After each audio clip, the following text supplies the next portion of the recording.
আচ্ছা, এই যে বাই টু লেট প্রপার্টি, এটা আসলে নিজের নামে নেওয়া ভালো নাকি যারা লিমিটেড কোম্পানি করবে সেই নামে নেওয়াটা ভালো আর কি?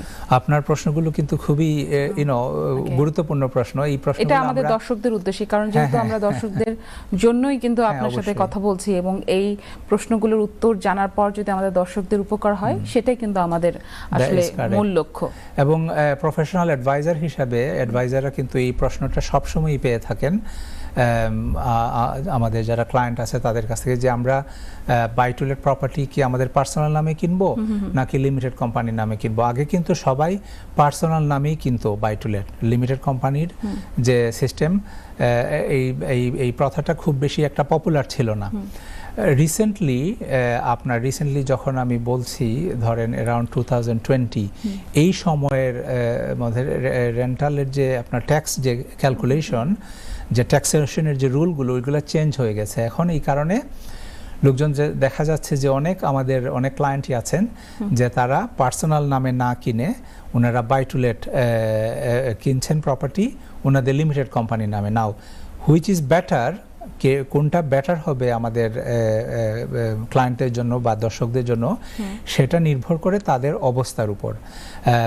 আমি ছোট একটা উদাহরণ দিয়ে এটা এভাবে বোঝাতে পারি হয়তো, যে পার্সোনাল নামে যদি কেউ প্রপার্টি কিনে, এটার ট্যাক্সেশন অনেক সিম্পল। ওইখানে কোনো এক্সট্রা, যেহেতু কোনো কোম্পানি করতে হয় না, এক্সট্রা কোনো খরচ নেই, ওনার ইনকাম আসবে, উনি ট্যাক্স দিবে। লিমিটেড কোম্পানি হাউএভার আপনার যেহেতু এটা কোম্পানি একটা মেনটেন করার একটা খরচ আছে, তো এটা মাথায় রাখতে হবে। আমার মানে এক্সপিরিয়েন্স থেকে আমি এটা দেখেছি যে যে সমস্ত ক্লায়েন্টরা যারা মাল্টিপল প্রপার্টি ধরেন ইনভেস্টমেন্ট করতে চান, হয়তো তাদের ইচ্ছা আছে যে নেক্সট 5-10 ইয়ার্সে আমি 5টা 10টা 20টা, অনেকেরা থাকে না এরকম ambition, I will keep buying properties. তাদের ক্ষেত্রে দেখেছি আমি তারা রেন্টাল প্রপার্টি কেনার জন্য লিমিটেড কোম্পানি করেই করছেন আজকাল।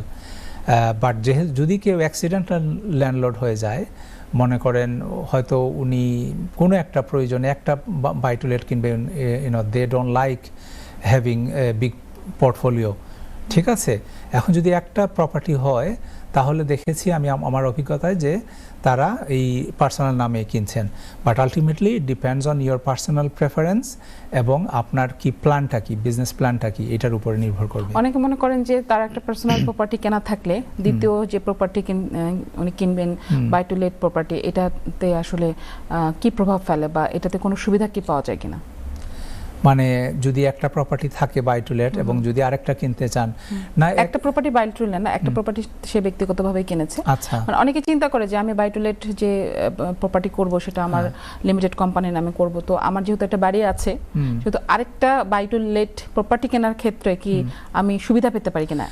না, সুবিধার আসলে এই যে বললাম যে এটা আপনার ডিপেন্ড করে পার্সোনাল ট্যাক্স ব্র্যাকেটে, কোন ট্যাক্স ব্র্যাকেটে ওনারা আছেন, ওনারা কি বেসিক রেট ট্যাক্স পায় নাকি হায়ার রেট ট্যাক্স পায়, এইটার উপরে, এই সমস্ত বিষয়ের উপরে ডিপেন্ড করবে। ট্যাক্সেশনের ছাড়া আর আলাদা কোনো মানে এরকম কোনো মানে যেমন আমাদের ফার্স্ট টাইম বায়ারদের জন্য স্কিম আছে, এইরকম বাই টু লেট ইনভেস্টারদের জন্য এরকম কোনো স্কিম কিন্তু নাই। ট্যাক্সেশনের যে কথাটা, সুবিধার যে কথাটা আমরা বলি সাধারণত বাই টু লেট ইনভেস্টমেন্টের ক্ষেত্রে, বা যারা এক্সপার্টরা বলে থাকেন, তারা সাধারণত এই ট্যাক্সেশনের ব্যাপারটাই মূলত মাথায় রেখে কথাগুলো বলেন আর কি। চমৎকার। আচ্ছা, যে বর্তমানে রেন্টাল প্রপার্টি রাখলে